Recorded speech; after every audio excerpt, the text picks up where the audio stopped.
So what is your personal Venus? Well, you can find out in the new young adult rom-com See You on Venus. Hey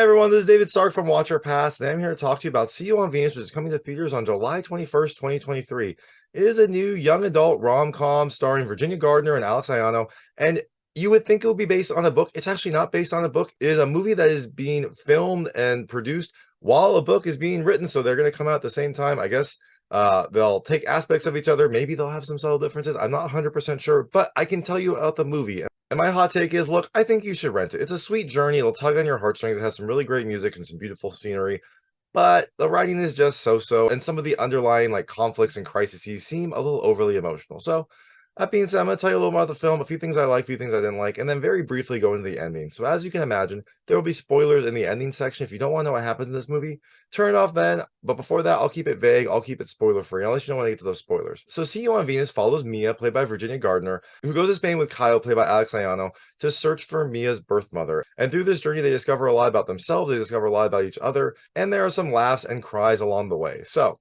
that being said, things I liked about this film. The first, I love the music. It has really great music. It has really kind of fun music for a road trip. It has some dramatic music when it needs to. And towards the end, the music plays a really pivotal role in like telling the story and giving you kind of a sense of what is happening. So overall, the music is just phenomenal. The second thing I love, look, it's sweet. Like it's a sweet story. It's cute. It's a young adult like rom-com type movie. So of course it's going to be that. But this does have some very fun moments between these two characters. They're a little bit kind of quirky, so it takes a little bit to kind of get them to open up, but when they do, it starts to become a little more fun, a little more enjoyable, a little more relatable. The third thing I love, look, I like the cast. Look, I like Virginia Gardner. I like Alex Aiono. I've seen Virginia Gardner in a couple movies, and although I didn't love both of the movies, like she is a fun character to watch. She's a really good actor, and she's fun to like follow. She's very expressive. She's really enjoyable. She kind of plays these quirky, different characters very well. And Alex Aiono did a great job. I think this is his first feature film, and he did a really good job in this as well. They're fun. Their chemistry on screen is fun to see, and the kind of differences in their characters are a lot of fun as well.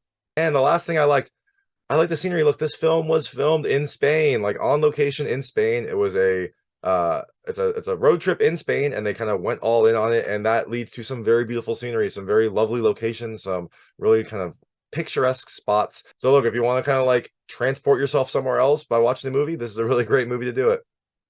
So all that being said, things I didn't love as much.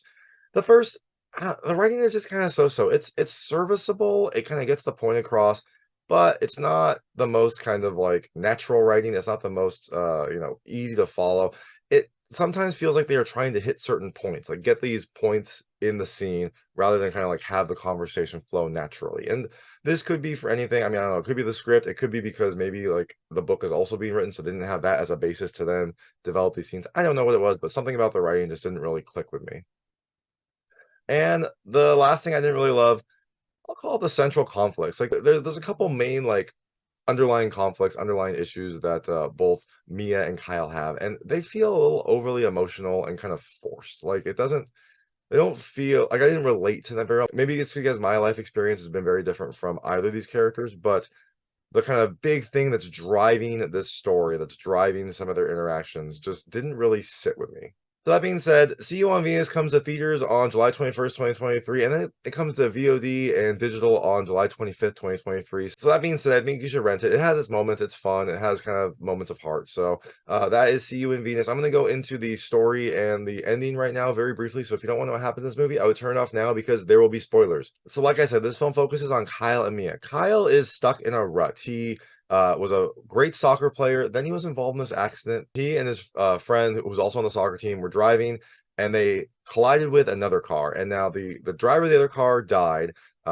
Alex was fine, but his friend, like who was a soccer player, his career is over. Alex is also a soccer player. He has some scholarships, but he's just kind of like not responding. I think he doesn't really feel right living after this accident. He doesn't really know how to move on, and he is just kind of like overall stuck in a rut.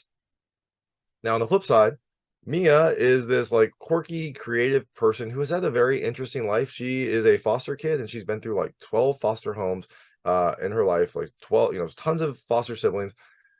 And she is planning this trip to go kind of meet her birth mother. She's saved up her money. She wants to go to Spain to meet her birth mother. And when she observes Kyle trying to kill himself, getting ready to like jump off a bridge, she interjects and convinces Kyle to go on this trip with her. So she's going to go to Spain. She needs someone to come along anyways because she can't drive and they're going to go on a road trip. So she convinces Kyle to come too. He is reluctant, but Mia is very convincing. She pulls some strange pranks, some strange ways to get him to agree, and they eventually agree to go to Spain. So for this trip, Mia has found 10 people in Spain that she thinks could be her mother. So she starts going one by one through them, and despite the fact that they continually come up empty, she's still optimistic, she's still excited, she still kind of has this bubbly, happy personality. And it's a little infectious as they're going. Kyle also starts to open up. He starts to kind of become a little less guarded around her. They start to, develop a friendship, develop a relationship. So eventually on their trip, they stop at this beach. They kind of play in the water. They're about to kiss. You're expecting them to, and then they stop and they go and kind of like get cleaned up for dinner. They go to the beach for this meteor shower and they're talking, they're chatting, and you finally find out what "See You on Venus" means, the title of this movie.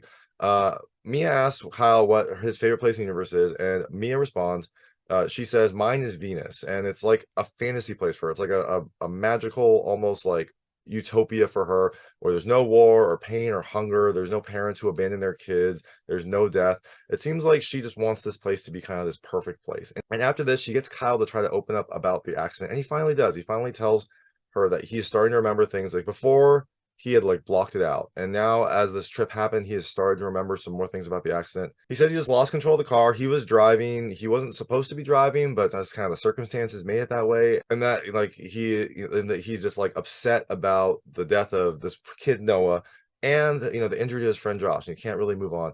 Now, earlier we found out that Mia actually knew Noah, the person that had died in this accident. Mia and Noah were really, really good friends.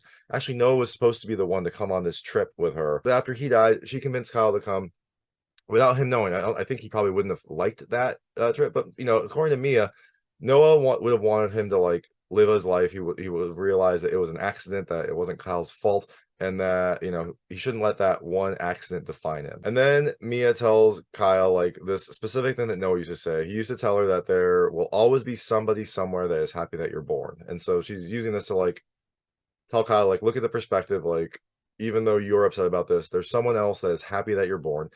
In this case, it's probably Mia. And they hug, they're about to kiss, and then Mia collapses. Kyle takes her to a hospital in Spain, and there he finds out that there's a little bit more to Mia than meets the eye. She has a heart condition. It's a genetic defect that seems to be getting worse. She forgot to take her pill because of the like beach excitement, the dinner, the meteor shower.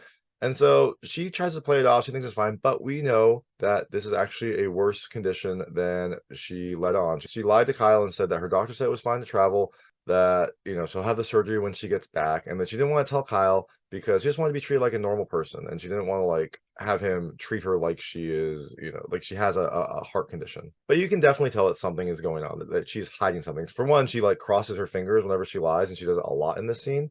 And it seems like there is something more dire than what you would be led to believe. In any event, they go to number 10. They try to find the last person, and it turns out to not be her. Mia's understandably upset, and Kyle decides, you know what, they're gonna go have like a nice night. They get like a nice hotel room. They have a nice dinner. They get all dressed up. And Kyle tells her that she needs to go back. She needs to have the surgery. She can't like keep putting her life on hold looking for this person that, abandoned her. And that this is just not like, she needs to kind of go back and get the surgery done. She says, you know what? No, let's finish this up. Let's keep sightseeing. If they don't find it, they're out of leads, but they're going to keep looking. If they don't find the mother, then she'll go back and have the surgery. And if anything goes wrong, she'll see him on Venus. That's her like little tagline and the name of the movie. And after this, after the sum of the line, they finally kiss. And so, yay, everything seems great. So the next morning, Kyle was looking at the birth certificate that Mia had that had her mother's name. That's where they kind of compiled the list. And he looked at the writing and saw that it was a little bit in cursive for her last name. And he thinks maybe her mother's name is not Ostieros, it's Astieros. What looks like an O on the birth certificate might be an A. And he looked it up and found that there was a Maria Astieros in a small town in Spain that is known for this like Catholic saint necklace that Mia had. It was the only thing she had from her mother. She had it growing up, and like the connections are all there. And so he's like, let's go, let's see if this is it. And they finally go, they get excited. Mia is sleeping on the drive, and when Kyle tries to wake her up, she doesn't wake up. So again, we're back to the hospital, and this time it's the same hospital. The doctor says that her heart is very weak, and if she doesn't undergo the surgery, she'll die. And so it seems like Mia wasn't telling the truth to Kyle. She didn't she minimized her injury, and the doctor says that she could live a month, she could live a week, but she definitely cannot fly. Like, she was too weak to fly. Her heart is too weak to fly. And then when Kyle's looking for her ID to give to the doctor, he sees that her ticket was one way. And so now Kyle confronts her. He says that, you never intended to have the surgery. You never intended to come back. This was a death trip to find your mother. And Mia says that she doesn't want, the surgery is risky. She doesn't want to open up her own heart until she meets her mother. Like, she doesn't want to open her heart until she meets her. And they have a little bit of a fight here, and they're fighting. And during this time, Kyle sees someone come in to the hospital who has been in an accident, and this causes some flashbacks for him as well. And he finally realizes everything that happened in the accident. He calls his friend Josh, and they have a heart to heart. They hadn't talked a lot since the accident because Kyle had felt guilty, and Josh, I think, remembered more than he would let on. And I think Josh feels guilty because I think he distracted Kyle during this drive, like a normal teenage drive. They're goofing off. He distracted him. When Kyle looked up, there was a motorcycle, so he swerved to avoid the motorcycle, and that's why he hit Noah's car. So they both kind of come to terms with this, apologize, have a heart to heart, and they kind of agree that they just have to learn to move on from this. They have to learn to kind of keep living their lives despite the thing that happened. So after Kyle comes to terms with this, he goes and sees Mia and just basically says he wants to be by her side. He doesn't care if it's hours, days, or weeks, or years. He just wants to be by her side. I think he probably wants to be by her side for a little bit longer, but you know what? He's going to do what he can to help her. So they sneak her out of the hospital so she can finally meet her mother, but he makes her promise that after that, she's going to do everything she can to get better. And this time she says yes, but she doesn't cross her fingers. So it sounds like she has also found something to live for as well. They then say they love each other, which is a cute moment until you realize they've known each other for 11 days. It seems very fast. Yes, it was a crazy trip and there's been a lot of emotion, but it's a pretty quick turn of events overall. But you know what? It wouldn't be much of a rom-com if it didn't say it. So he takes her to meet her mother. The mother instantly recognizes the necklace and recognizes who she is. They have a heart to heart. They talk the entire day. It's very sweet. And then after Kyle takes her to this Spanish palace at night. It's beautiful. It's lit up. He plays some music. They start dancing. It is a very sweet scene. Everyone's very happy. And then Mia collapses again. Seems like she kept kind of pushing her ticker, and now maybe she's gonna have to actually go. So Kyle takes her back to the hospital. They're probably very upset with her at this point. This is the third time back, but it looks like she is finally going under the knife. There's a scene for surgery. There's a scene for prep. It looks like she is going under surgery, and as this is happening, there's this musical beat that sounds like a heartbeat, and it kind of slows down, and then it goes quiet. And during this scene, Kyle looks like he breaks down and starts crying. So it seems it was a happy moment that then this kind of got turned around. Next thing we see Kyle at grave. There's a voiceover. He's saying that some people change your life forever. But he's at a grave, but you can't tell which grave it is. You don't know whose it is. You assume it's Mia's. We also see a photo blog that Mia had talked about doing, but she she took all these pictures of herself and made them all private. So it seems like Kyle has turned that into a public blog, and there's a lot of people commenting, getting inspired by their journey, getting inspired by her bravery and things like that. So it seems like even if she is dead, her memory is living on. And it also looks like Kyle's finally going to college. He's getting packed up. He's getting ready to go. His parents are excited about this. They've been wanting to go to college. It looks like he's ready. He's going to start playing soccer. But first he's going on a road trip. But it doesn't sound like he's driving. We don't know who's going to be driving. I think we can guess, though, who's probably going to be driving. And when he goes outside to get in the car, we see a large van that looks a little similar to the van from Spain, and Mia is in the front seat driving. So it seems like that was a whole loop-de-loop. I kind of guessed it was when I was watching it, but that the grave was at Noah's. He was coming to peace with Noah's death. Mia survived the surgery, and now she is learning to drive. Now she is kind of moving on in her life. And she is gonna drive Kyle to Boston. They take off on the road trip. The van moves out. The license plate of the van says "My Venus," and there's a little voiceover at the end that says it's Mia saying that she thought her trip to Spain was about her past, but it's actually about her future. She finally found her Venus, and it's the person that makes her life worth living. So, oh, super sweet, super cute. Some things to note.